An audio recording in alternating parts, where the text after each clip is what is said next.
നമസ്കാരം. സംസ്ഥാനത്തെ സർക്കാർ ഉദ്യോഗസ്ഥരെ വിമർശിച്ച് മന്ത്രി സജി ചെറിയാൻ പല ഓഫീസുകളിലും ഉദ്യോഗസ്ഥരില്ലെന്നും സഹപ്രവർത്തകരിൽ പലർക്കും ഒപ്പമുള്ളവരുടെ ഒപ്പ് വരെ ഇടാമറിയാമെന്നും മന്ത്രി വിമർശിച്ചു. എല്ലാ ചെറുപ്പക്കാർക്കും ഇന്ന് സർക്കാർ ജോലി വേണം. വലിയ കുഴപ്പമില്ലാത്ത പെൻഷൻ കിട്ടി ജീവിച്ചു പോകാൻ വേണ്ടിയാണിത്. ജോലിക്ക് കയറുന്നവരെ പ്രശ്നമുള്ളൂ. പിന്നെയൊന്നും കാര്യമില്ല. ഒരിക്കൽ ഡയറക്ടറേറ്റിൽ പോയി നോക്കി, 50% ആളുകളുമില്ല. സർക്കാർ ഉദ്യോഗസ്ഥർ പരസ്പരം സഹകരണ സംഘമാണ്. ഇങ്ങനെ പറയാൻ കാരണവുമുണ്ട്. ഒരു പഞ്ചായത്ത് ഓഫീസിൽ പോയാൽ ഉദ്യോഗസ്ഥരെ കാണാൻ കിട്ടുന്നില്ലെങ്കിൽ കണ്ടെത്താൻ പറ്റില്ല.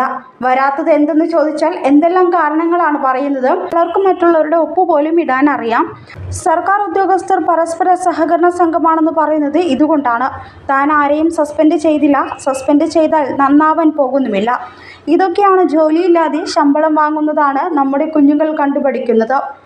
വലിയ കുഴപ്പമില്ലാതെ സർക്കാർ ഉദ്യോഗസ്ഥർ ഇപ്പോൾ മാറിയിട്ടുണ്ടെന്നും മന്ത്രി ഒടുവിൽ കൂട്ടിച്ചേർത്തു.